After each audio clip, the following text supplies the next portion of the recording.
कमल खिलाएगा। उत्तम सत्य का देखो दर्पण, निज चेतन मुझसे खाएगा। झूठे का त्याग करो हे भजन, यश का कमल खिलाएगा। कितनी भी घोर परीक्षा हो, पर सत्य कभी ना हारा है। कितनी भी घोर परीक्षा हो, पर सत्य कभी ना हारा है। मुक्ति के पथ पर चलता है, टूटी कर्मों की कारा है। मुक्ति के पथ पर चलता है, टूटी कर्मों की कारा है। टूटी कर्मों की कारा है। जग का भरोसा सच पर टिकता, जामन मरण मिटाएगा। झूठे का त्याग करो हे भजन, यश का कमल खिलाएगा। उत्तम सत्य का देखो दर्पण, निज चेतन मुझसे खाएगा।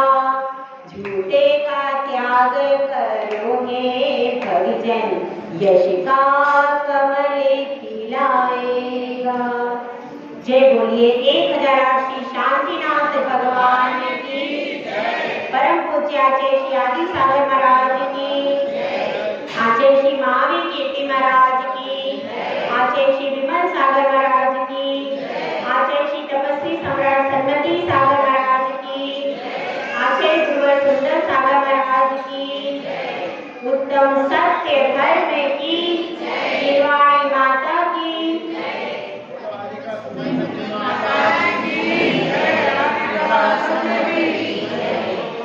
अनादिकाल से हम सब अपने जीवन में किसी न किसी साथी की तलाश कर रहे हैं। कोई ना कोई साथी हमें मिल जाए तो उस साथी को पाकर के हम अपने जीवन को धन्य समझते हैं। बच्चा जन्म लेता है तो वह माँ का साथ चाहता है, बड़ा हो जाता है तो मित्रों का साथ चाहता है। मित्रों का साथ भी पूरा होता है, उसके बाद उसको जीवन साथी का साथ चाहिए। पूरे जीवन में हम साथ को चाहते रहते हैं और उस साथ के चक्कर में उलझ जाते हैं। जो कि अपना नहीं है उसी को अपना साथी मान लेते हैं। तो थोड़ा सा समझने का प्रयास करें, किसका साथ हमारे जीवन को धन्य बनाएगा। एक छोटा सा प्रश्न है आपसे मेरा, बहुत छोटा और सरल प्रश्न है कि किसका साथ हमारे जीवन को धन्य बनाएगा। हाँ बताइए, महिला वर्ग से किसका साथ? धर्म का साथ। धर्म का साथ, हाँ बोलो, किसका साथ? किसका साथ? सत्य का साथ हमारे जीवन को धन्य बनाएगा। ये भी अच्छा उत्तर है। धर्म का साथ भी आएगा, सत्य का साथ ही हमारे जीवन को धन्य बनाएगा। सही बात है, सही उत्तर है। किसी बात को अपन समझने का प्रयास करेंगे। देखिए, सच अकेला होता है फिर भी सो पर भारी होता है। जब लड़ाई होती है तो हो सकता है झूठ जीत जाए, झूठ विजयी हो जाए, लेकिन जब न्याय का पक्ष आता है तो एक ना एक दिन सच भी जीतता। सबसे बड़ी अदालत किसकी है? एक और सबसे बड़ी अदालत किसकी है? भगवान? नहीं, और बताइए। न्याय की। थोड़ा सा आप करीब आ गए, थोड़ा सा और करीब आइए। किसकी अदालत सबसे बड़ी है? नहीं, बताइए। थोड़ा सा कोशिश कीजिए। कर्म की अदालत सबसे बड़ी अदालत है। कर्म जो न्याय करता है, कर्म जब जज बनकर न्याय करता है तो सब दूध का दूध पानी, दूध का दूध और पानी का पानी हो जाता है, एकदम क्लियर न्याय होता है। तो इसीलिए अपनी अदालत ये वाली नहीं है, ये जो हाई कोर्ट सुप्रीम कोर्ट चल रहा है, इससे तो कोई भी बाइज्जत बरी हो जाएगा बेल देके। वहां पर बेल का कोई सिस्टम नहीं है। कर्म की अदालत सबसे खरी अदालत है, वहां पर बेल का कोई सिस्टम नहीं। अगर आपने अशुभ कर्म किया है तो फिर आपको खोटी गति में ही जाना पड़ेगा और पाप का फल भोगना ही पड़ेगा। आप वहां पर कोई रिश्वत नहीं चलती, कोई बेल नहीं होती, वहां पर तो आपको भुगतना ही पड़ता है। और यदि आप सच्चे हो तो कर्म बाइज्जत बरी करता है, और अगर आप झूठे हो तो क्या होता है, तो फिर आपको पाप का फल भोगना ही पड़ेगा, भले ही कोई गवाही दे या ना दे। पर कर्म की अदालत उसमें सब कुछ जानती है और जैसा हम करते हैं वैसा फल हमको भोगना पड़ता है। तो बंधुओं, हम सत्य को साथी बनाएं। जिसके पास सत्य रूपी साथी है, सो आपके पास झूठे और फरेबी मित्र हो तो उससे आप हमेशा संकटों में पड़े रहो। भले ही 100 मित्र हैं लेकिन वे झूठे हैं, धोखेबाज हैं, चुगलखोर हैं, तो क्या उनसे कल्याण हो जाएगा? जो 100 हैं, वे 100 हैं, वे आपकी धन संपत्ति ले लेंगे, आपके घर परिवार को गुमराह कर देंगे चुगली करते करते, और आपका एक दिन सब कुछ बर्बाद कर देंगे। लेकिन आपकी जिसके पास एक सच रूपी साथी है, एक सच रूपी साथी है, भले ही आज उसके पास धन संपत्ति नहीं है, आज उसके पास परिवार नहीं है, आज उसके पास मित्र नहीं है, लेकिन अगर उसने सच रूपी साथी का साथ पकड़ लिया तो उसके पास एक दिन सब कुछ हो जाएगा। और धर्म की राह पर चलने वाला कभी भी दुर्गति में नहीं जाता।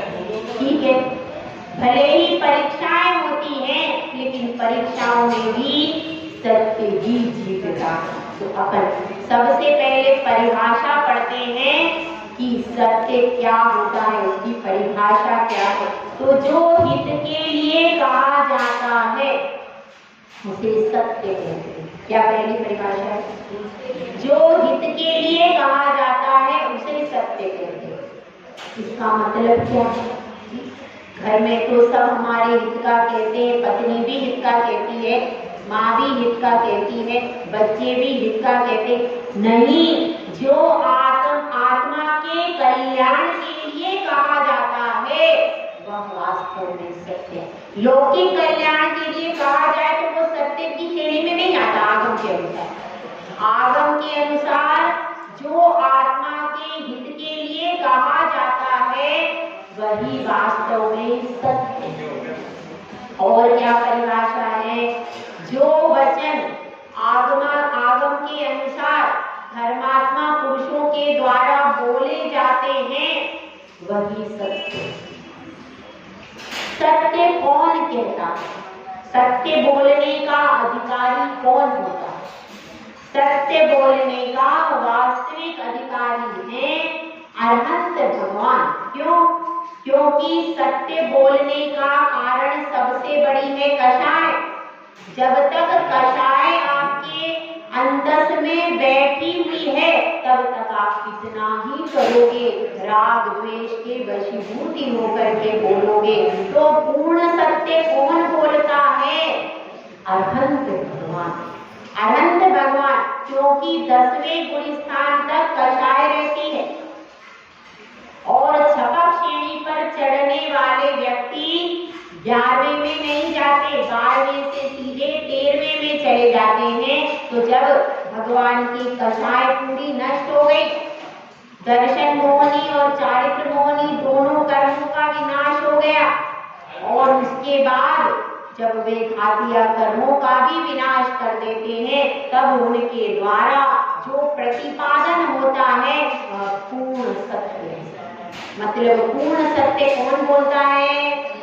अरहंत भगवान। सिद्ध भगवान तो बोलते ही नहीं है, उनके तो वचन वर्णनाएं है ही नहीं। इसीलिए बोलने वाले कौन है? अरहंत भगवान। इसीलिए जो हमारी जिनवाणी है वह सांची कही जाती है। सांची तो गंगा है, वीतराग वह सच्ची है, सच्ची गंगा है। क्यों गंगा सच्ची है? क्योंकि जो उसका स्रोत है वह सच्चा है। अगर स्रोत सच्चा है तो वहां से जो धारा निकल रही है वह भी कैसी रहेगी? सच्ची ही रहेगी। इसीलिए सत्य, पूर्ण सत्य कहने वाला कौन है? अरहंत भगवान। फिर उसके बाद जो सत्य बोलने का प्रयास कर रहे हैं वे कौन है? वे मुनिराज हैं, जिन्होंने व्रत लिया है, महाव्रत लिया है। देखिए 3 प्रकार से सत्य रहता है। पहला तो है सत्य धर्म। पहली चीज क्या है? सत्य धर्म। सत्य धर्म मतलब क्या? जो हमारी आत्मा का स्वभाव है। सत्य धर्म क्या है? हमारी आत्मा का स्वभाव है, वह है सत्य धर्म। ठीक है। अब दूसरी और भी दूसरी बात है सत्यानुव्रत। एक सत्यानुव्रत, उसका पालन कौन करता है? श्रावकगण। वह क्या है? सत्यानुव्रत का मतलब है स्थूल झूठ का त्याग, ऐसे झूठ का त्याग जिसके माध्यम से जीवों की हिंसा हो जाए। ऐसा सत्य भी नहीं बोलना और ऐसा झूठ भी नहीं बोलना जिससे जीवों की हिंसा हो जाए। यह क्या है? सत्यानुव्रत। मतलब स्थूल झूठ का मात्र त्याग करते हैं। कौन? रहस्य श्रावक की बात। उसके बाद सत्य महाव्रत धारण करते हैं। कौन करते हैं? मुनिराज और राधिका। सत्य महाव्रत को धारण करते हैं। वे जो भी वचन बोलते हैं वे सत्य बोलते हैं। उनके लिए बताया है, सत्य भाषा समिति में बताया गया है। भाषा समिति की परिभाषा है, क्या परिभाषा है? हित मित प्रिय वचन बोलना, इसको क्या कहते हैं? भाषा समिति। पर किसके हित मित प्रिय? आत्मा का हित करने वाले, सीमित और कैसे प्रिय लगने वाले, ऐसे हित मित प्रिय बोलना, ये किसमें आता है? भाषा समिति में। और उसके बाद उनके पास एक चीज और है, मुनिराजों के पास में वचन गुप्ती है। वचन गुप्ती का मतलब क्या है? यथासंभव मौन रहो। वचन गुप्ती का मतलब क्या है? वचन गुप्ती का मतलब यह है कि आप जितना हो सके उतना मौन रहो, वचनों का प्रयोग कम से कम करो। यह है वचन गुप्ती। यानी 3 प्रकार से एक साधु को कंट्रोलिंग पॉइंट दिए। पहले दे दिया सत्य महाव्रत, उसके बाद क्या दे दी? भाषा समिति, और तीसरे रूप में क्या दिया? वचन गुप्ती। 3 कंट्रोलिंग पॉइंट दिए गए हैं। मतलब साधु को इतना पालन करना पड़ता। सत्य हर समय के लिए आपके लिए मर्यादाएं बताई है, सीमा रेखा बताई, और अगर उस मर्यादा के हिसाब से साधु और श्रावक चलते हैं तो धर्म का प्रतिपादन होता है और धर्म की प्रभावना भी होती है। तो ये 3 प्रकार से तो कौन पालन करता है? साधु जो है वे सत्य धर्म का भी पालन करते हैं, भाषा समिति का भी पालन करते हैं और वचन गुप्ती का भी पालन करते हैं और सत्य महाव्रत का भी पालन करते हैं। तो इस प्रकार से, लेकिन श्रावक को कौन सा पालन करना है? सत्यानुव्रत का पालन करना है। सत्यानुव्रत के भी बहुत सारे अतिचार होते हैं कि आपको बताया था, निंदा करना, चुगली करना, ये सब किसके अतिचार है? सत्यानुव्रत के अतिचार हैं। इसीलिए वचनों को सीमित करो, महिलाओं में बैठ करके किसी की भी निंदा मत करो, चुगली मत करो। जितना हो उतना सीमित, क्योंकि निंदा चुगली करने से आपका कोई खजाना नहीं भरता, लगता है क्या?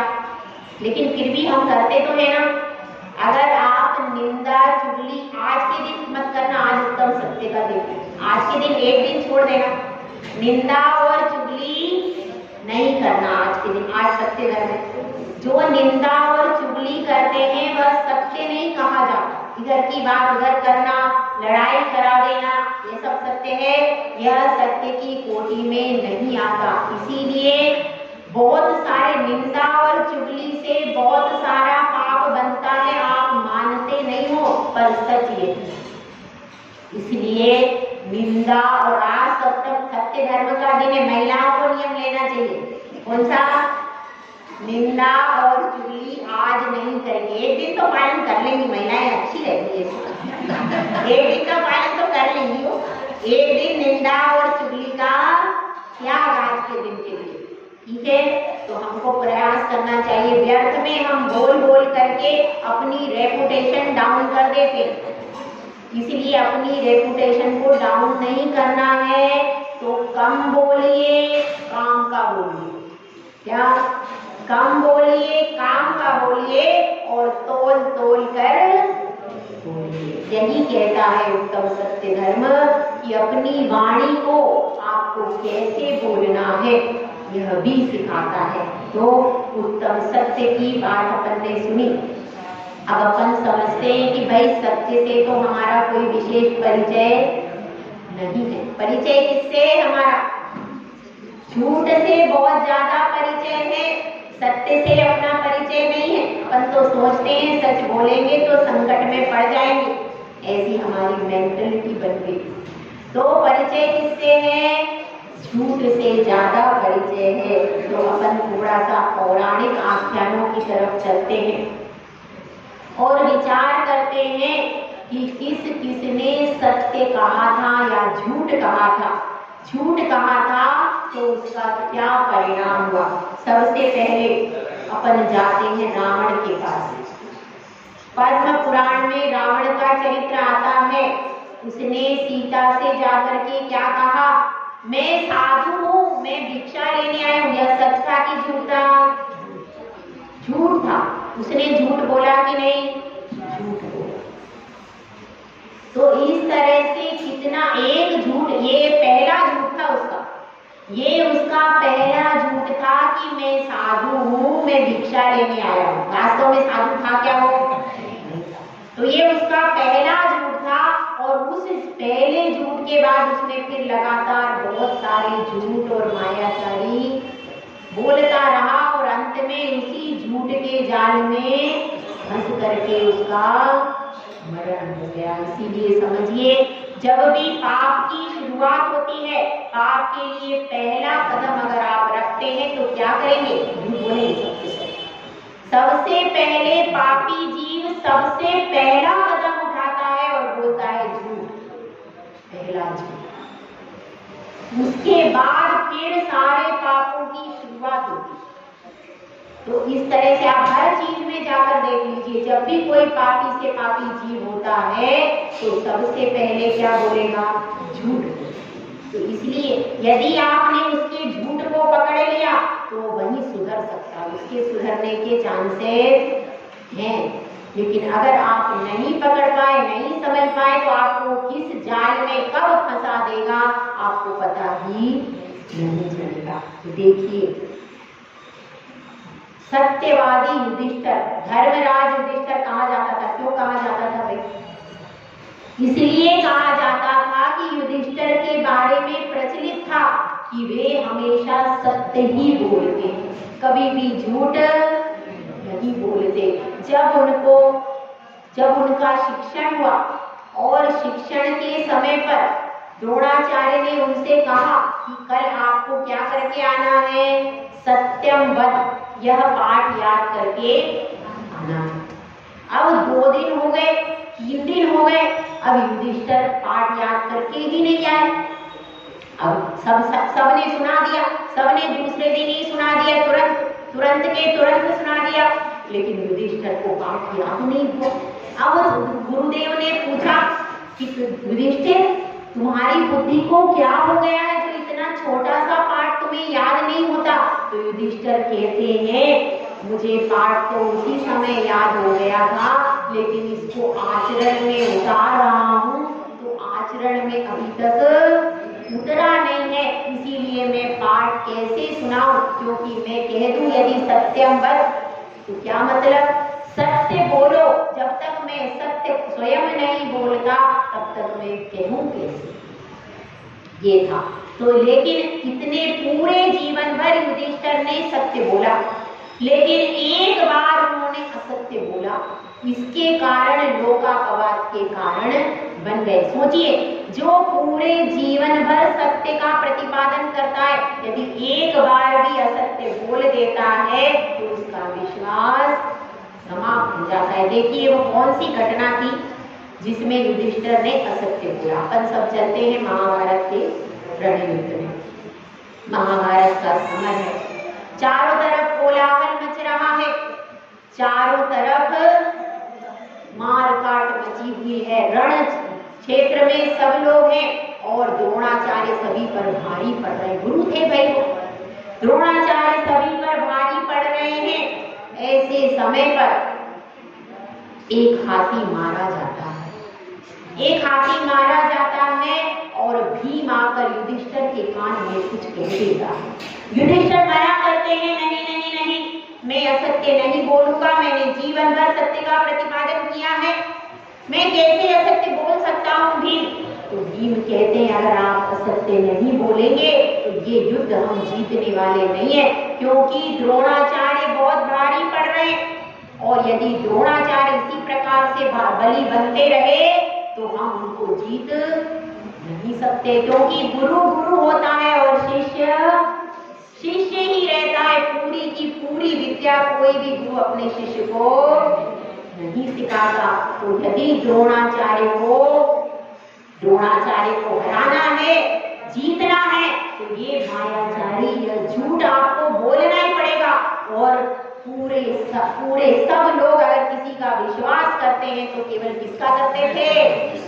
युधिष्ठिर का ही विश्वास करते हैं। तो फिर युधिष्ठिर कुछ विचार करके और बोलते तो वही हैं, लेकिन थोड़ा सा तेज बोलते हैं, थोड़ा सा धीरे बोलते हैं। वो क्या शब्द बोलते हैं सुनिए, अश्वत्थामा हतः। क्या बोला? ये जोर से बोल दिया, क्या? अश्वत्थामा हतः। और फिर धीरे से बोलते हैं, नरो वा कुंजरो वा। क्या मतलब? अश्वत्थामा मारा गया, ये जोर से बोल दिया। और फिर धीरे से क्या बोला? नरो वा कुंजरो वा, या मनुष्य है या हाथी। क्या कहा? मनुष्य भी हो सकता है और हाथी भी हो सकता है, लेकिन इसको क्या बोला? धीरे से बोल दिया। अब इस बात को किसने सुन लिया?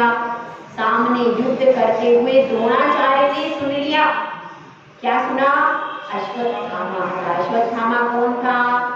द्रोणाचार्य का पुत्र था। और जैसे ही उन्होंने सुना तो वे कहते, पुनः पूछते हैं, हे युधिष्ठिर तुम क्या कह रहे हो? क्योंकि युद्ध के कोलाहल में हो सकता है मुझे गलत सुनाई दिया हो। तो वो पुनः वही बोल देते हैं, जोर से बोलते हैं अश्वत्थामा हतः, और धीरे से बोलते हैं नरो वा कुंजरो। कुंजर मतलब हाथी होता है, या तो मनुष्य है अथवा हाथी। तो ऐसा धीरे से, तो वो तो दूर थे, उनको दूर की आवाज सुनाई जाती है। वह सोचते हैं युधिष्ठिर कभी भी असत्य नहीं बोलते, इनके मुख से यदि निकल गया अश्वत्थामा हतः, इसका मतलब यही है कि मेरा पुत्र अश्वत्थामा मारा गया। अपने पुत्र से पिता को स्वाभाविक रूप से प्रेम होता है।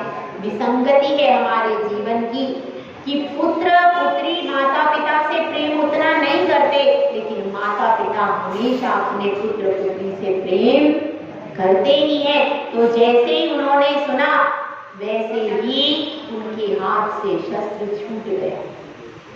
अब उनके हाथ में उतना बल नहीं था, क्योंकि पहले उनको आश्रय था मेरा पुत्र है, लेकिन अब उनके हृदय में घात हो गया। अब उनका वे बलहीन हो गए और फिर युद्ध को जीत लिया, युद्ध भी जीत लिया, सब कुछ हो गया, राज्य भी प्राप्त हो गया, लेकिन वो एक शल्य जैसी युधिष्ठिर के हृदय में चुभती रहती थी कि मैंने एक बार जीवन में झूठ बोला। बंधुओं, उनने तो एक बार बोला और जीवन भर उनको पश्चाताप रहता था, आपने कितनी बार बोला है, उसका प्रायश्चित कहाँ जा करके करोगे, विचार करना। इसलिए जीवन में झूठ का त्याग करो। और एक प्रसंग आता है जिसको आचार्य सन्मति सागर जी महाराज सुनाते थे अपने प्रवचन में, उसको मैं सुनाती हूँ। छोटी सी कहानी है, पुरानी कहानी है, पुराने जमाने की। एक कंकु काकी थी, वे कंकु काकी थी तो वह राजा के पास में आती है और राजा से कहती है कि हे राजन, मैं बहुत गरीब हूँ, मुझे अपने यहाँ दासी के रूप में रख लीजिए। तो राजा कहता है ठीक है, तुम कितने रुपए लोगी, तुम्हारा पारिश्रमिक क्या है यह बता दो। तो कंकु काकी कहती है मैं कुछ भी नहीं लूंगी, सिर्फ साल में एक दिन झूठ बोलूंगी। तो राजा ने कहा, राजा लालच में आ गया भाई। राजा ने सोचा कितना बढ़िया है, अरे पूरे साल 12 महीने काम करेगी और एक बार सिर्फ एक दिन झूठ बोलेगी तो ये बहुत अच्छा है, सस्ता सौदा है। और सस्ता सौदा है तो बहुत अच्छा है। और राजा ने क्या कर लिया, उसको काम पर रख लिया। काम पर कहाँ रखते, तो रानी के पास में अंतःपुर में दासी के रूप में भेज दिया। अब वह रानी की खूब मनोयोग से सेवा करने लगी, जो रानी कहे उसको तुरंत करके देती थी। तो रानी की भी 1 महीने में ही प्रिय दासी बन गई और रानी जो थी वो राजा से उसकी प्रशंसा करती थी, तो राजा भी उस पर प्रसन्न रहता था। इस प्रकार से 1 वर्ष व्यतीत हो गया। 1 वर्ष व्यतीत हो गया तो अब क्या हुआ कि कंकु काकी राजा के पास में आई कि महाराज जी, हाँ भाई क्या बात है, तो देखो मैं कल झूठ बोलूंगी। तो राजा ने कहा क्या मजाक कर रही है, क्या झूठ बोलेगी, अब ये 1 साल से इतना मेरे पास काम कर रही है, इतनी अच्छी ईमानदारी से काम कर रही है, ये क्या झूठ बोलेगी, ऐसी मजाक कर रही है। और वह कहकर चली गई। राजा ने बात पर ध्यान ही नहीं दिया। और अब क्या हुआ, अब उसने राजा से आकर के कहती, दूसरे दिन बोलना था, दूसरे दिन राजा से आकर के कहती है कि हे राजन, रानी जी जो है वह बाहर जा रही है। तो राजा कहता है, और पालकी मंगाई है, रानी ने क्या मंगाई है, पालकी तैयार करके मंगाई है और रानी जी बाहर जा रही है। तो वह पूछते हैं, राजा पूछता है कि इस समय तो संध्या काल का समय है और रात्रि होने वाली है, इस समय रात्रि के समय रानी पालकी में कहाँ जा रहे हैं। तो वह कहती है कंकु काकी कि हे राजन, आप बहुत भोले हो, आपको कुछ पता नहीं है, रानी का पर पुरुष के साथ संबंध हो गया है और वह उससे मिलने के लिए जा रही है।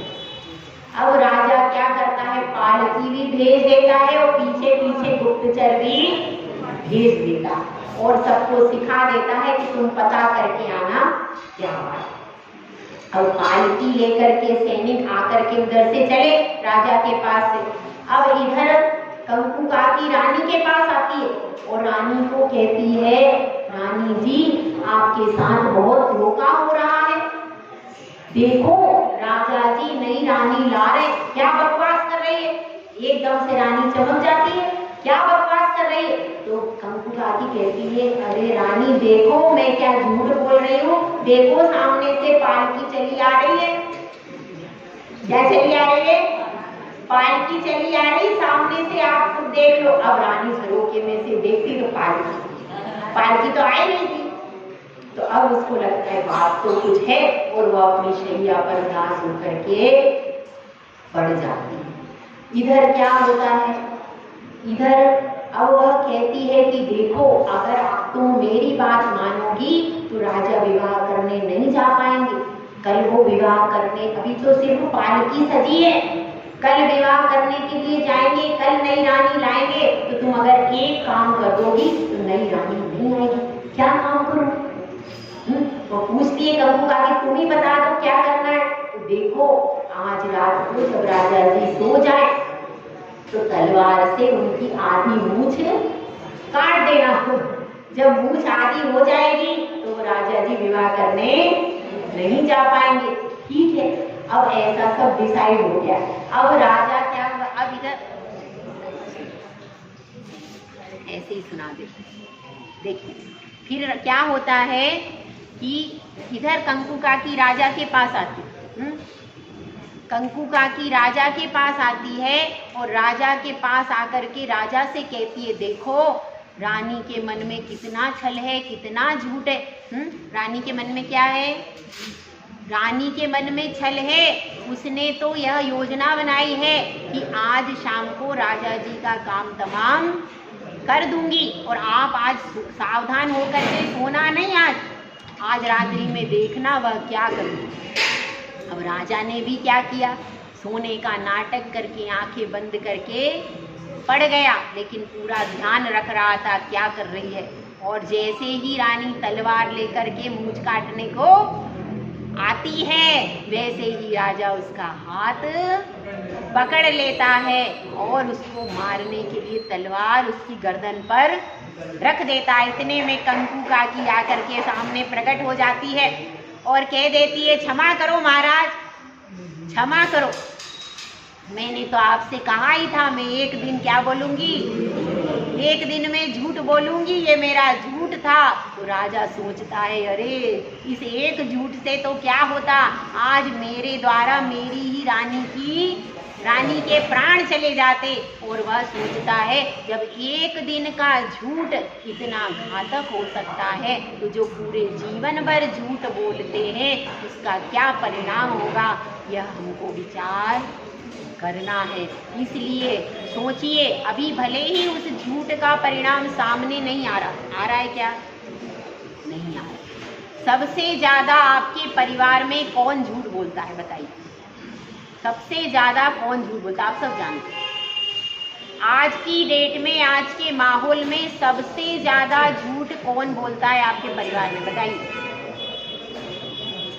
सब जानते हैं, हाँ बोलिए। बच्चे, एकदम सही आंसर है। आपके जो बच्चे हैं वे बहुत ज्यादा झूठ बोलते हैं आपसे। सबसे ज्यादा झूठ बोलने वाला कौन है, आपके बच्चे जिनको आपने जन्म दिया। वे आपके बच्चे आज की डेट में माता पिता से सबसे ज्यादा 90% बच्चे, बल्कि 95 होगा, 95% बच्चे अपने माता पिता से झूठ बोलते। किस मामले में, सबसे ज्यादा तब जब वे युवा हो जाते, मतलब 14-15 साल से लेकर के 25 साल तक के बच्चे सबसे ज्यादा झूठ बोलते। उसके पहले के इतने नहीं बोलते। क्यों? क्योंकि वे अपने जीवन साथी की तलाश स्वयं करना चाहते, उनको खुला माहौल चाहिए। और जो बच्चे बाहर चले जाते हैं पढ़ने के लिए वो तो पूरा 100% झूठ बोलते हैं। किसके साथ घूम रहे हैं, किसके साथ जा रहे हैं, क्या खा रहे हैं, क्या पी रहे हैं, उनको आप यदि रैंडम अटैक करो उनके ऊपर तो आपको पूरा पता चल जाएगा कि वो 100% बिना सूचना दिए, एक बार जो बच्चा बाहर पढ़ रहा है एक बार बिना सूचना दिए उसके पास जाके देखना, आपको पता चलेगा कि वो कहाँ है और क्या कर रहा है। इसलिए अब बाहर के लोगों से सावधान होने की जरूरत नहीं है, अपने बच्चों से सावधान रहो, उन पर नजर रखो। अब इस समय में अपने बच्चों पर विश्वास कभी मत करना, कभी भी उनके ऊपर विश्वास मत करना, क्योंकि बाहर के माया जाल में फंस करके वे अपने माता पिता का विश्वास बिल्कुल नहीं करते और उनसे झूठ बोलते रहते हैं। अब आप पूछोगे किससे मोबाइल पे बात कर रही हो, क्या जवाब मिलेगा? आप क्या वह बेटी आपकी मोबाइल आपको आपके हाथ में कभी दे सकती है क्या? दे सकती है क्या? बहुत कम बेटियां हैं जो अपने माता पिता के हाथ में मोबाइल दे सकती हैं। कितनी है? इसका मतलब साफ है वे झूठ बोलती। जो बेटियां अपने माता पिता को अपना मोबाइल देने से इनकार करती हैं, ये 100% बात है कि वो झूठ बोलती। और जो दे देती हैं वो सच्ची है, मैं मानती हूँ। जो अपना मोबाइल अपने मम्मी पापा को बिना कोई लॉक लगाए दे देती हैं, वो एकदम सच्ची बेटियां हैं, उन पर विश्वास कर देना। लेकिन जिनके मोबाइल में लॉक लगे हुए हैं, अपने माता पिता को जो नहीं बताती हैं, लॉक नहीं खोलती हैं, वे बेटियां समझ लेना कि झूठ बोलती हैं। आपको कहीं और जाने की ज़रूरत नहीं है, सिर्फ अपनी बेटी का मोबाइल चेक कर लेना, आपको सब कुछ पता चल जाएगा। बंधु, बात बहुत गहरी है, लेकिन वर्तमान में 90% बेटियां बाहर जा रही हैं दूसरे समाज में। वो कैसे जा रही हैं? मोबाइल के द्वारा ही कांटेक्ट होता है और वे फिर वहाँ पर चली जाती हैं, फिर बाद में आकर के रोती हैं और बाद में फिर जैन समाज में आप कैसे करते हो, फिर बाद में उनको जैन समाज में विवाहित करते हो। ऐसी परिस्थिति है कि नहीं? इसीलिए अपने अपने बच्चों को पहला झूठ बोले तभी पकड़ लो, इतनी आप में चतुराई होना चाहिए। अब बाहर के लिए चतुराई की जरूरत नहीं, जब आपका बच्चा पहली बार झूठ बोले उसी समय उसका कान पकड़ लो, उसी समय उसको संभाल लो, उस समय वो समझ जाएगा। जब उसने झूठ की लंबी कतार खड़ी कर दी, उसके बाद यदि आप उसको संभालोगे, वह फिर बिगड़ जाएगा, बिखर जाएगा, आपके ऊपर हावी होगा। इसीलिए पहले झूठ के समय ही अपने अपने बच्चों को संभालने की ज़रूरत है, क्योंकि आज जैन समाज में जितने बच्चे झूठ बोल रहे हैं, बाहर की किसी समाज में उतने झूठ नहीं बोल रहे हैं। इसलिए बंधुओं, ध्यान रखना। देखिए, अब अपनी बात चलती है, सत्य का किसने प्रतिपादन किया और विजय हुई। देखिए, एक छोटे से भजन के माध्यम से अपन समझने का प्रयास करें।